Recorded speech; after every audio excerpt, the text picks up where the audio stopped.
Wayne County has been under fire. Did you say this is the third tornado warning of the day for folks in Goldsboro, Mike? Yeah, and the good news is that tornado warning has been canceled, so the threat is no longer present for Wayne County. But I tell you what, it's been an afternoon, and now with every situation like this, you hear rumors and such and unconfirmed reports. We've heard through Facebook of 2 unconfirmed fatalities near Blackman's Crossroads in Johnston County. Is that right? We don't know that per se, but we're going to try to find out if that's true. Also, we've heard unconfirmed reports of numerous injuries in Sanford. Of course, that was the site of the destruction of the Lowe's home improvement store there, and I would not be surprised if there were many injuries in that location. The good news is this is moving out of our area, so it is winding down, but still a threat for locations like Pitt County, Greene and Lenore counties, and also areas to the east. We still have a severe thunderstorm warning in effect for parts of the viewing area. We're talking about Edgecombe County, still some strong storms moving through Johnston County, but the tornado warning for Wayne County has been canceled. The severe thunderstorm warning for Wayne County has been canceled. They've also canceled the one for Edgecombe, Halifax, and Nash counties as well. So again, things are dying down. This thing has come quickly and has moved off towards the east. Numerous reports of wind damage 1 mile northeast of Smithfield. We have reports of tree branches down. Let me time-lapse the radar while I'm talking about this. Tree branches and building debris falling from the sky. That occurred at around 4:45 this afternoon. Reports from Holly Springs, 2 to 3 foot diameter trees blown down. Also reports from Alamance County of trees down, roofs blown off of homes, chimneys completely gone, roofs blown off, trees in the road near Dunn, trees snapped, mobile homes flipped, boats flipped, semi-trucks flipped over and blocking I-95 in the micro community in Johnston County. So a bad scene there. But again, the good news is the worst of this is moving out of our area. Now, let me continue to look at the dual Doppler 5000 radar, and I knew there was an update to our watch coming up. Let me see. A couple of counties dropped out of the watch. Robinson County was one that I saw. So that's certainly good news that we're starting to back some of those counties out of that watch. We can switch over. We're on Weather 6 now, and I want to show you just the extent. We've talked about the magnitude of this event, and I want to put this into perspective in a visual way. I'm a visual guy, and show you the tracks of all of the severe weather, and all the green areas here are the purple and orange areas showing up, indicating that we're seeing all this stuff. Now let me put this and freeze, or essentially give you a snapshot of how it moved over the viewing area over time. All of the orange, white, and red blobs are areas where the radar, the NEXRAD radar, picked up circulation in the atmosphere, and you can see one of those tracked right over downtown Raleigh, as we saw. Another one tracked across southern portions of Granville County and Vance County. Another couple of them rolled across Person County. There's the one, of course, that rolled through Raleigh. It was the same tornado that did all of the damage in Sanford, and that same circulation carried all the way up into Roanoke Rapids. Another path just to the southwest of Fayetteville rolled across northern Cumberland County and in toward just to the north of Goldsboro and Benson, and then up toward Rocky Mount.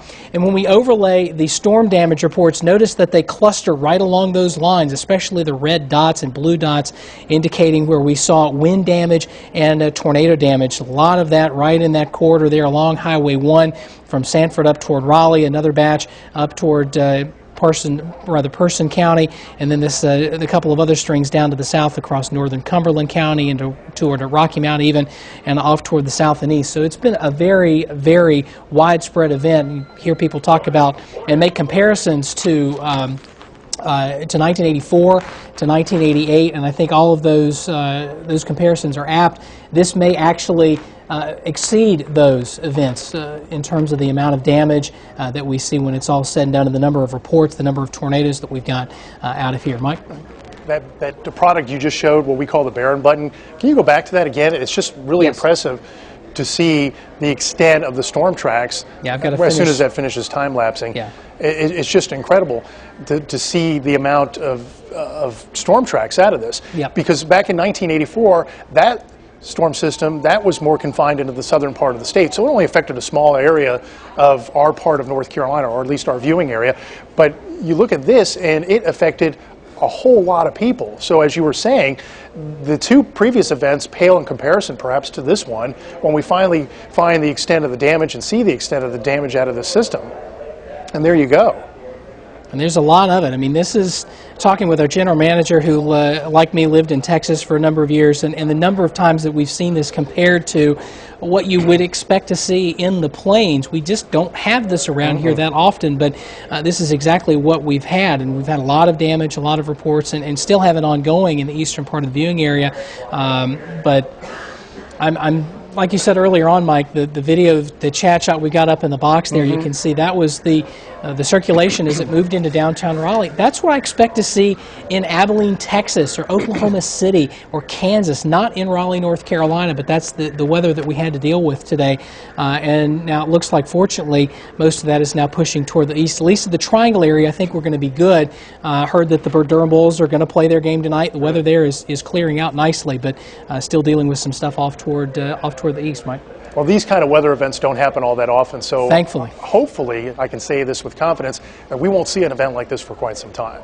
Hopefully. I hope so. Because it was 84 that we saw the Red Springs in 1988 North Raleigh, and then what, you'd fast forward to 2011 and here you got this. We have been way overdue for a situation like this today, but we don't want this. We certainly don't. One quick question. What made the today different? What made this, what were the ingredients? We had a lot of buoyancy in the atmosphere. We had a lot of moisture in the atmosphere. We had a perfectly set up jet stream in the atmosphere. And we had a lot of lift. And we got the cold front coming in from the west. We had a warm front coming in from the south. And it was just that mix of air masses. The instability was great enough. And with that strong jet stream, it just gave that extra lift and energy to the storms to have them go. We've been watching the system for the past couple of days. We saw the destruction in Oklahoma and Arkansas and Mississippi and Alabama, and we see those images all the time, and we think that'll never happen in North Carolina, but now we're the recipients of it. It all came together today. Yes, it did. It was a perfect setup. Thank you very much. Well, Sanford certainly took a savage hit today with the Lowe's Home Improvement Store, really the first bullseye this afternoon. Brian Mims is on the scene with some fresh video. Brian, what a scene down there.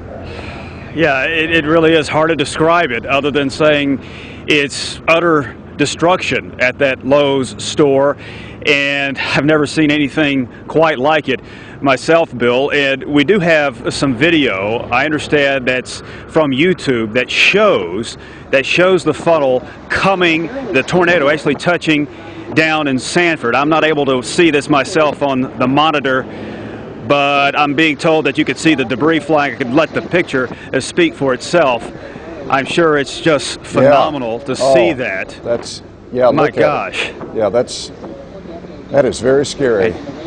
You can see debris I can't imagine. Right there.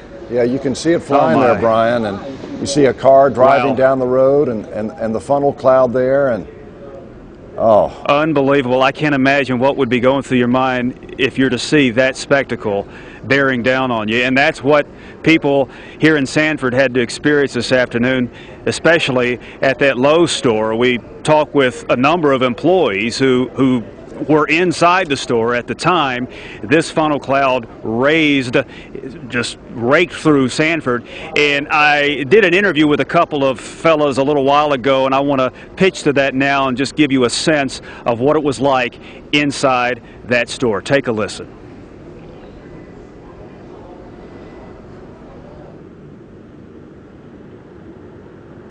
Do we have it?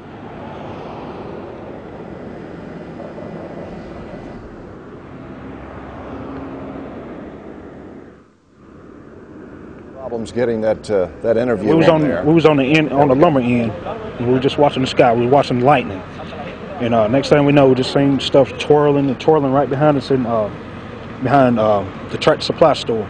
So we ran to the front of the store. And then that's about this time my coworker came in and he seen it, and we all just ran to the back. That's about the time we got to the back. That's when everything just started blowing. So we all hit the floor. It was over in a matter of minutes, just a few seconds. Were you yelling for everybody to get back to the store? Yeah, everybody. We was yelling for everybody to come back to the back of the store. And y'all, was there one central location in the back? He mentioned the break room. Yeah, it was in the hallway right before you get to enter the break room. Okay. I'm just glad everybody's all right. Two good concrete block walls all the way back where people can line up in. Because I was coming into work at 3 o'clock and pulled up at the front of the Honda dealership at the stoplight, looked to my left because I was listening to 101.5 WRAL and heard they wanted to just touch down Lemon Springs, which I knew was right through the woods. And so I got on the phone, called my buddy Patrick, who works in lumber, and I told him that there was a tornado literally across the street, heading that way. I got in the parking lot. By the time I got in my car, I looked across the street. It was huge, huge. Coming behind Tractor Supply, barreled over that, and by the time I got in the store, the ceiling was going up in the air. It was in and out. And with the Lowe's crew, the management, they had everyone running to the back. Did a good job of clearing out the store as far as I'm concerned. No one was hurt. They had one guy underneath the car, but they got him out. He was okay. But any way to describe the scene when you look at it now? Just glad to be alive, man. Lucky to be alive. It sounded like the whole world was just being sucked up into the air, literally, all around you. People screaming, kids screaming. It was crazy. And you can just see the imagery in his words describing the screams and the fear that everybody felt at that moment. And from what we have heard, talking with employees, nobody was hurt. They were telling us that, but that might be prematurely optimistic, I'm afraid to say. We certainly want to report that everybody got out with only scrapes and scratches, but we're hearing unconfirmed reports that there could be some people unaccounted for in the store and some possible serious injuries. None of that has been confirmed, but when you look at the damage, it's certainly understandable that there would be some severe injuries, but we don't have any of that confirmed yet. This is sort of the rough draft of news coverage. It's a very fluid situation, so we're just we'll get the reports as we receive them and pass them along to you, Bill. All right, Brian Mims, thank you very much for that report. The storm that hit there moved north and hit Dunn, and we're getting similar reports of damage. Keith Baker's up in Sky 5 to bring us up to date on the damage in Harnett County. Keith, what can you tell us?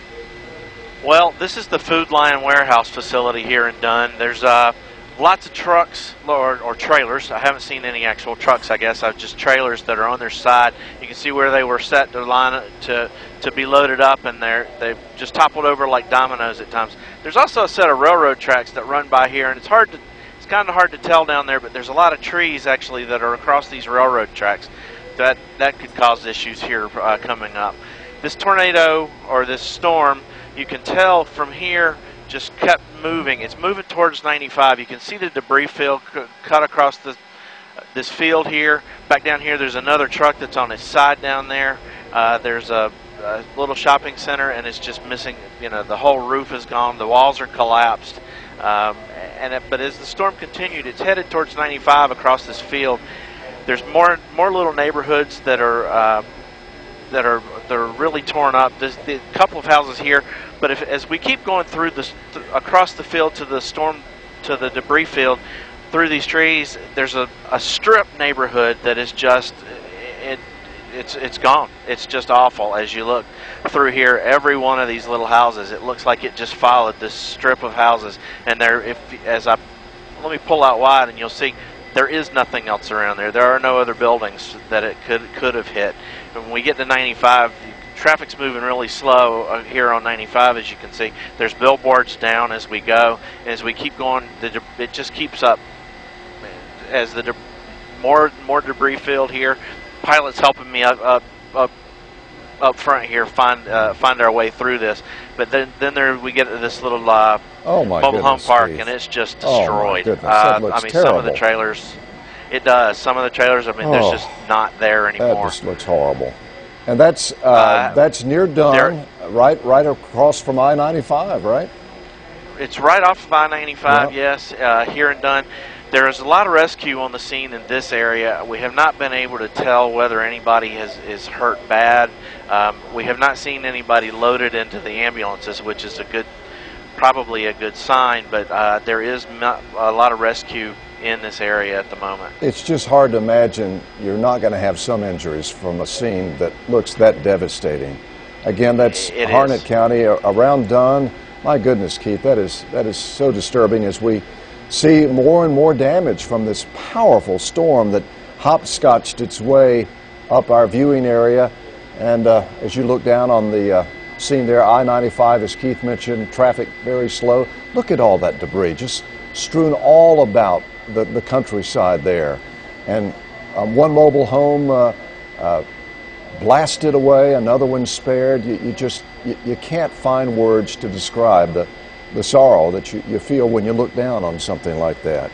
Brian Schrader is following some of the storm damage, and Brian, what comes to your mind when you see images like that? You know, remembering the 1988 tornado that came through Raleigh and having flashbulb memories, and certainly reading about the 84 tornado outbreak, this certainly seems to rival in comparison. And as we get farther away in time from when these storms came through, we're hearing more about damage, including here in Raleigh. And on the telephone right now, we have Yvette Correa, who sent us some pictures of some damage in her neighborhood in Raleigh. Miss Correa, are you there? Yes, I am. Tell us where you are and what happened this afternoon.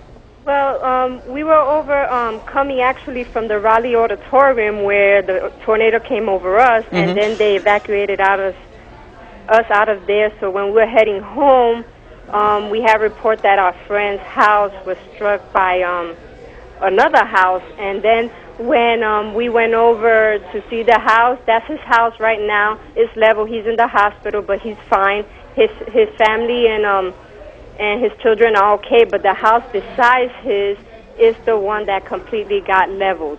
And it flew over to his house. I see. And what part of town is this in? This is in right behind 4-1 in Raleigh. Okay. And the Cardinal Grove subdivision. Okay. How about the rest of the neighborhood? Is this one of those cases where just one house is badly damaged, or a couple of houses, or is it widespread throughout the subdivision? There's a lot of house damage because this house kind of blew everywhere. There's siding off, there's trees everywhere, branches. But this is the worst hit, and there was a gas leak, so they just evacuated everybody around like an hour and a half ago. Where are you now? Are you back in that area? I'm back in my house, okay, because they evacuated us out of there. And so your neighbor was injured?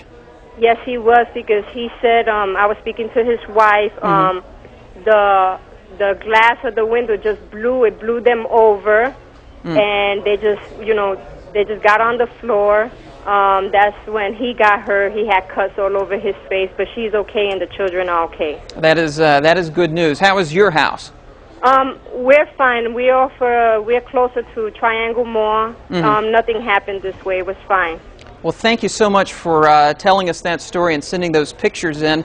Yvette Correa in Raleigh, she used the Report It link on WRAL.com to send those pictures to us, and we appreciate that. And if you have any, certainly we'd like for you to share them with us. We're getting some pictures of the tornadoes themselves as they came through. I want to share some of those with you. We saw that spectacular video earlier from YouTube of someone in Sanford as that storm blew through. Another picture of that tornado as it just before it hit the Lowe's in Sanford, according to the viewer who sent us that picture. This is from Holly Springs this afternoon, from a neighborhood in Holly Springs where they've seen quite a bit of damage. As we take you down to Dunn in Harnett County, someone atop Betsy Johnson Hospital shot this picture of an apparent tornado off in the distance. And this one is from Wilson, shot a little earlier this afternoon. The person says that they were on their third-floor apartment as the tornado passed through Wilson. Getting reports of damage in downtown Raleigh through the afternoon, including at Shaw University. This is at Fleming Key Boys Dorm. It might be kind of hard for you to see there on the television, but some of the windows, several of the windows there on the front side of that building blown out. Not only did we deal with wind damage in Raleigh, but also some flash flooding. That's Millbrook Road just off Six Forks Road, where quite a bit of water ended up in that intersection. We heard about the damage earlier in Holly Springs. If you're familiar with the area right around the 55 bypass and Avent Ferry Road, you know, there's a pretty new shopping center there with a Harris Theater and a drugstore, and also a Wachovia Bank. This is a picture from the little drive-through section of that Wachovia Bank, and you can see that the ceiling there just torn out, lights dangling from the rafters in the bank. There's a lot of other damage out there, not too far from 55 at Avent Ferry Road. This is another scene from Holly Springs where the storm knocked down dozens of trees, and certainly on my way in from Fuquay this afternoon to come into work heading through that area, you could see that a number of trees were down, and also it took out a lot of electricity in southern Wake County, dealing with a lot of signals out. This is not the time to go sightseeing. Let us do the sightseeing for you, and you just need to stay put here for the next little while until emergency crews can get all of this put back together. want to take you also to this picture in Cary. We heard as this storm is moving into Wake County, out of Lee County, into the southern side of Wake County, that debris was falling from the sky in some areas. And this is a piece of debris that fell at the Embassy Suites in Cary. A piece of, appears to be a roof and maybe some insulation there. Picture we got in from Sanford, and this is not too far from the Lowe's. This is a warehouse there in that general area there at 421 and 87. Keep the pictures coming. Again, WRAL.com. You can enter report it in the search box or send it to us directly at reportit@WRAL.com. We will take your pictures and your videos of anything you saw this afternoon. Back to you. Brian, thank you very much. Gerald Owens joins us now to help us cover this storm. Boy, it's a bad one, Gerald. I understand we've got our first fatality, our first confirmed fatality. Yeah, and unfortunately there could be more, so we're going to see how this evening plays out. We want to go to Mike Mays now again. Mike, I heard another warning coming over the box there. Yeah, the only tornado warning that we're looking at right now are two tornado warnings. One in Pitt County for the Greenville area. The second one's in Duplin County. We'll get to that in just 1 second, but the confirmed fatality we're getting is from Benson. The reports of widespread damage and homes damaged to destroyed in the Benson and Black Creek area. There's one confirmed fatality on Juniper Church Road in Johnston County. I dare say we'll probably see more fatalities as the evening goes on, and of course injuries as well, but we haven't had any reports of those. Let's go back to the go to the radar, take a look at what's happening. Pretty good hook. I think Nate's going to take a look at this in a moment, but want to talk about the damage reports. Roof damage and shingles and large pine trees across the road reported in the New Hope area of Wake County. Also reports of cars overturned and trees down in Sanford. We have reports in Raleigh of 8-inch limbs down and blocking 2 lanes of Spring Forest Road in Raleigh. Also reports of trees and power lines down, buildings destroyed, debris blocking Gilbert Street in Raleigh. And also entire mobile home park destroyed near Micro between Selma and Kenley, and we understand over 100 people there have been displaced.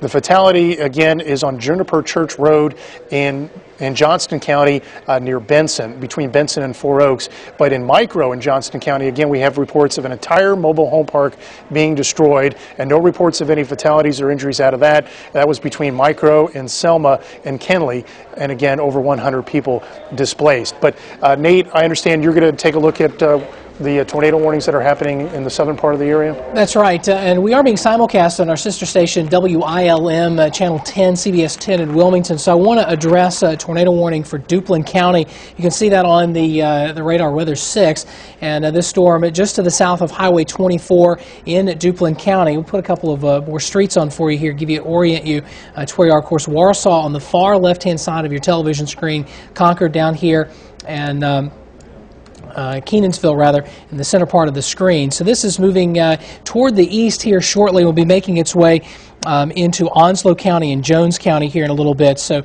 wanted to bring you up to date with that. So we zoom out and give our Wilmington folks just a little bit of a catch of what's going on here. That's well to the north of Wilmington. We've gotten some reports now. We're hearing thunder in Wilmington proper. So I'm going to switch to our HD Doppler network radar, the NexRad there in the Wilmington area. And a fairly impressive thunderstorm just to the west of Wilmington. We're not looking at a little bit of hail maybe, but not any circulation out of that, certainly, at least at this time. So it looks like we may just get some beneficial rain out of this storm that's making its way into Wilmington, but that's going to be about it. I do have some good news. If we can take weather 13 for just a moment, I want to show you that a number of the counties in our viewing area have been dropped from the tornado watch. This is the sort of the all clear, if you will, for areas basically along and east or west of Highway 1. So that's going to catch you through Wake Forest, up toward Lewisburg, Warrenton, Wake County, including Raleigh, and Harnett County, Cumberland County, now out of that Robeson County, and then points back toward the west have been cleared from the tornado watch box. So that's certainly some very good news. And as we're seeing things beginning to wind down a little bit, at least across the primary part of our viewing area, that's certainly some fantastic news that we're starting to see that watch. It really is the beginning of the end for this particular event, and I think we're going to be happy to see this one go at this point. Mike?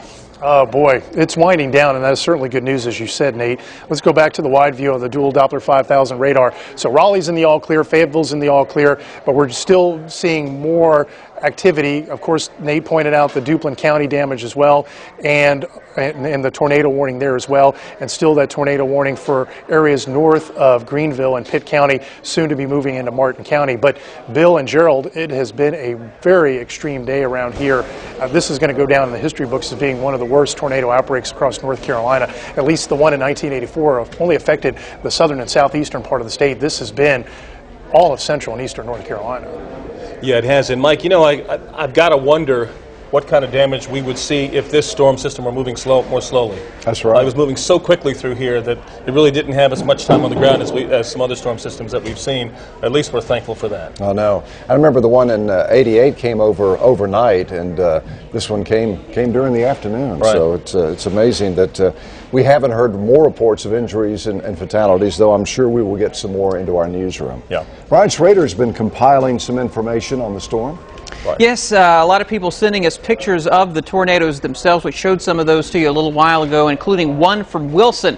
And on the telephone right now we have Jeffrey Frank, who took one of those pictures and sent it to us. Mr. Frank, are you there? Yeah, hello. Hi there. Tell us, it looks like, according to the address you gave us, you're over on the northwest side of Wilson. What did you see? Well, it was very calm outside, so we didn't really have any kind of panic or anything. And we looked outside, and we heard my neighbors knock on the door, and, you know, we were kind of surprised that somebody was outside, and we came and answered the door in case they needed to let in. So they pointed out the tornado to us that we were facing, the one that's on screen there. So, and yeah, go ahead. No, I was just saying, yeah, I mean, it was very calm, it was mildly breezy, and there wasn't any rain, so it was kind of ominous very. About how long were you able to watch the tornado as it went past? Did it go by very quickly, or? Well, it was way off into a distance, so it wasn't like it was going right by. I mean, maybe, I don't know, 3 minutes. Mm-hmm. And yeah. You're looking, what floor are you on here in your apartment building? We're on the second floor. Okay. And we're looking out at Raleigh Road. We're kind of behind some of the car dealerships that you can see there. Have you ever seen anything like this before in your life? No. Well, how did you feel? No, this is definitely a first. How'd you feel as you were watching that storm pass by? Well, it was kind of relieving because I could see that the tornado was past us, you know, and was going away. We could kind of see it moving away. You know, we did jump into the shelter, jump into a closet pretty quick after that, you know, because we didn't know what was behind it, you know. Yeah. Well, Jeffrey Frank, thank you so much for sending that picture in to us. And in downtown Wilson, according to storm reports from the National Weather Service, hearing about numerous cars overturned and buildings destroyed, of course. One of many storm reports that we're still working on in the newsroom to find out more details, but that was just a few hours ago there in downtown Wilson. Again, he used the report it link on WRAL.com to send us those pictures, and if you have anything to share, you can do that as well. Report it at WRAL.com. Bill and Gerald? We have 2 more fatalities to report, Brian. I hate to say it, but we saw all that damage, 2 in Bladen County and the town of Elizabethtown, and in addition to the one that Mike mentioned in Midson and Johnston County. If we want to talk about the state's response now to this disaster, Doug Hoyle is with us now from the State Emergency Management Director. Mr. Hoyle, first of all, thank you for being with us. I understand the governor hasn't quite called for a state of emergency yet, but you all are in the process of formulating one. Talk to us about that. We are working with the governor's office on developing a state of emergency, which will probably be done sometime this evening or tomorrow morning. How do you respond to something of this magnitude, Doug? This is the worst I've seen since I've been in North Carolina, and that goes back a few years. Well, you know, a lot of the response is local because you've got local assets, local resources that are there that are doing what they can do, but as they find that they need outside resources, they come back and ask the state to support. So we're helping them find additional ambulances, urban search and rescue teams, the kinds of resources that they need to get in and really address the kind of problems that they're dealing with. Talk about how difficult this mobilization is going to be. You know you're going to need a lot of equipment, you're going to need a lot of people, but it's spread out in such a broad area. Doug, talk to us about how you approach that. Well, again, I mean, we have resources strategically located across the state. Most of them are local resources that we can mobilize and bring from one county to another. For example, we have resources out of Greensboro going down to help Lee County with urban search and rescue team and a regional response team for hazardous material response. So there are lots of resources that are being moved from one part of the state to another. Is this one of those stories where the National Guard gets called out? I know in the past when you've had big natural disasters, the National Guard is called out. Is that on the table? Sorry about the noise. That's okay. Did you hear the question, Doug? I did not. Could you try? Yeah, just wondered if the National Guard might be called out to help respond in this tragedy. There has been some requests for National Guard, but really the needs are more for emergency response kinds of resources like ambulances and fire resources and search and rescue teams. So those are the kinds of resources that we have mobilized at this point. Doug, what do you suggest people at home do in terms of letting you all know where the greatest need is? Should they contact their local people first, or should they go right to the state? Sorry. All right, I think you dropped your list, your IFB there. Doug, can you still hear us? Okay, we'll let you get situated. Chad will get him fixed up there. Of course, yeah. Sorry about that. We lost our communication here. Oh, that's okay. That's all right. What do you suggest people do if they've got some damage in their area that they haven't been seen by the local folks yet? Should they just wait? Should they continue to call their local people? I would say if they have an immediate emergency, call 911 for help. If it's not an immediate emergency, then they probably should call their insurance company and/or call their local emergency management office and see if they can get the kind of help that they need there. Did you see this coming, Doug? We were told yesterday from the National Weather Service that we potentially would have severe weather coming through the state, and certainly we've been ready to respond. So that was part of our mission, was to be ready. Doug, unfortunately, we're in a tough budgetary time, and I know that the state will spare no expense in getting folks right after this, but this is a big hit to take whenever we have a storm, but something of this magnitude has to be of great concern among every level of state government. Well, it is, and again, I mean, I think that the objective from the governor's office, from us, is to make sure that we get the right resources out to support local governments and the citizens who have been affected by the storm. And Doug, what about folks who might want to go out and see some of the damage? I would imagine you would want people to stay at home and stay off the road so that the emergency vehicles can make their way to where they need to be. Absolutely. I would say please stay off the roads and stay out of harm's way. I mean, where all of this activity has taken place, I mean, there are emergency response resources out there doing their work right now, and to be honest, they need room to do that without being interfered with a lot of folks who just want to go look. Doug, talk about the manpower and the resources available to state government in an event like this. Well, again, we work very closely with local governments across the state, and we mobilize resources that are located at the local government level. For example, I mean, our urban search and rescue resources are strategically located across the state, and so they're being mobilized and moved to the counties that are affected here. I would imagine that Lee County, the Sanford area, would be one of those areas since we've had such devastation down there. Can you tell us where the movement is for these urban search and rescue teams right now, Doug? Well, in Lee County, the resources came out of Greensboro, and they're going to Lee County to support. Wake County has an urban search and rescue team and hazardous material response teams, and they're using their local resources here. So there have been resources mobilized all over the state. Have you received any sort of offers from out of state to help out? Not at this point, no. We haven't been in touch with out-of-state resources. Well, typically, I know some of the power companies get help from other power companies out of the state. That's correct. Let me ask you this, Doug. Is the governor expected to make an announcement this evening, to make a statement? Have you been in contact with her? I have not spoken directly with the governor. I have spoken with her chief of staff, Britt Cobb, and in fact, he's been at the Emergency Operations Center with us this afternoon, and so that's who I've been in touch with at this point. All right, Doug Hoyle, the State Emergency Management Director. I know you're a busy man, and we appreciate so much you taking the time and filling in our viewers on just what is going on, and we'll let you get back to work, because that's important work. Absolutely.